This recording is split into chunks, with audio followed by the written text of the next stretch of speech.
I'm so glad, bro. I'm so glad that after I had been out there and did everything that I wanted to do, spent everything that I had, doing everything that I was big and bad enough to do. Burnt several bridges while I was out there, made many bad choices, made many bad mistakes. Some things I'm ashamed to talk about. Some things I put away back in the closet because I don't want them to rear their heads up anymore. Some people I can't even speak to. It's not because they did something to me, but because I did something to them. And because I'm so full of pride, I'm not going to go back and say that I was wrong and want to make the relationship better. I would much rather keep going around and say, you see, she don't speak to me. Yeah, you see, they don't treat me like they used to treat me. All the while, you are the one that is in the wrong. But I'm so glad, y'all, that in spite of all of that stuff, I'm glad that when God saw me while I was still out there in the farmland, when He saw me on my way back, He didn't remind me about where I was. He didn't remind me about how long I had been out there. He didn't remind me about the mistakes that I had made. He didn't remind me about the choices that I had made. But He said, you know what? Go get the fatty calf. Go and get a robe. Go and get a ring. Go and get some sandals and put him on his feet, because my child that was dead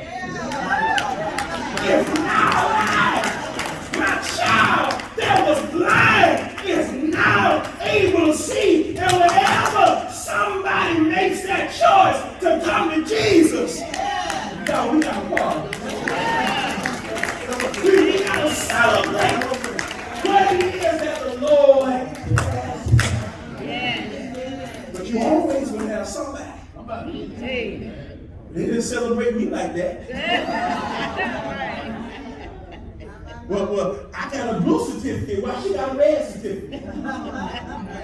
Well, I wasn't treated the same way. There's always going to be somebody that's indignant and angry. I'm always reminded of when the woman broke the alabaster bottle. She broke this expensive bottle of perfume, and she anointed the feet of Jesus, and she began to wash his feet with her hair. And you would think everybody up in that house, elders and deacons, ministers, folk that's close to God, people that knew Jesus, you would have thought that they would have been excited and would have celebrated because this woman recognized who Jesus was. But here you got folk, that's expensive. Why you doing all that? That's extravagant, y'all. I'm reminded, even in the NFL, y'all, they got this rule called excessive celebration. Meaning you can be fined or possibly penalized if you celebrate too much after a score or after a touchdown. But the thing about that, y'all, is that it's subjective, meaning that one referee can look at it and say, that ain't nothing. But then another one can look at it and say, that's too much. Or you playing that. How would you know to move left when he moved left? And how would you know to go that way when he go with that way? Y'all playing that. That's too much and that's excessive. And you got spiritual referees in the house of God. Tell you doing too much. You playing too much. Well, if you would have saw me when I was between the rock and the hard place, you would have saw me when I was down to my last die and bring I was going to survive. You celebrate too. You celebrate too. You glorify God too if you knew where I was. See, that's the thing. Folk love to talk about where you are, but they don't know where you've been. Come on,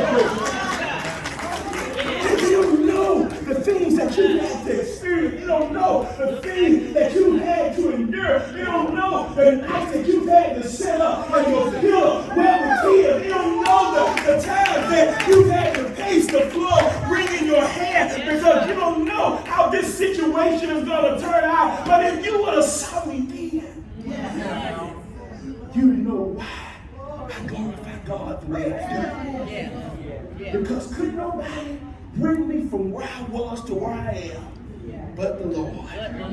Could nobody do it but the Lord. Could nobody do it but Him. And He threw a party. I came back. You know, even the Bible says that heaven rejoices. Yes. Y'all, they get the party over one. He didn't say 20 or 30. He said, you know what? We get excited. It's a